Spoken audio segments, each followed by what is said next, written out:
Pemirsa, sorotan tajam kini mengarah ke proyek revitalisasi satuan pendidikan di UPT SMP Negeri 2 Medanggeras, Kabupaten Batubara, Provinsi Sumatera Utara. Proyek yang seharusnya menjadi simbol peningkatan mutu pendidikan melalui program revitalisasi satuan pendidikan tahun 2025, justru diduga dikerjakan secara asal-asalan. Temuan di lapangan. Dari hasil pantauan langsung di lapangan, Selasa 14 Oktober tim Lembaga Ruang Keadilan Rakyat Indonesia LRKRI bersama media menemukan sejumlah kejanggalan serius dalam pelaksanaan proyek yang bersumber dari APBN tahun anggaran 2025 ini. Para pekerja pun terlihat bekerja tanpa alat pelindung diri, K3. Tidak ada helm proyek, tidak ada rompi keselamatan, bahkan sebagian bekerja tanpa sepatu kerja. Kondisi ini jelas melanggar aturan keselamatan kerja yang wajib diterapkan dalam setiap kegiatan pembangunan, apalagi menggunakan dana negara. Kualitas material diragukan. Selain persoalan keselamatan, kualitas material juga patut dipertanyakan. Tim menemukan penggunaan semen merah putih, sementara di dinding bangunan terlihat banyak retakan halus hingga besar yang hanya ditutup tipis dengan adonan semen halus. Permukaan tampak rapi di luar, namun struktur di baliknya dikhawatirkan rapuh dan tak bertahan lama. Material lama dan tidak layak pakai. Lebih jauh, rangka atap bangunan juga menjadi sorotan. Material kayu yang digunakan untuk menopang seng ternyata banyak menggunakan kayu lama yang sudah lapuk dan tidak layak pakai. Kondisi ini tentu mengancam kekokohan bangunan, bahkan berisiko roboh jika dibiarkan. Tidak hanya itu, kosen jendela dan pintu pun tidak sepenuhnya baru.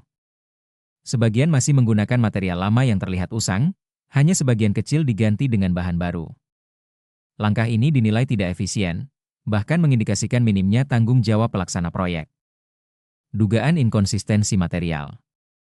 Lebih jauh lagi, tim Lembaga Ruang Keadilan Rakyat Indonesia, LRKRI, mendapati bahwa pihak sekolah menggunakan material dengan merek berbeda-beda untuk pekerjaan serupa. Antara lain, penggunaan semen merek Raja Wali dan merah putih, padahal yang lazim digunakan dan sesuai harga RAB adalah semen 3 roda. Begitu juga dengan baja ringan, tercatat ada 3 merek berbeda, Deli, Holowultal, dan Taso.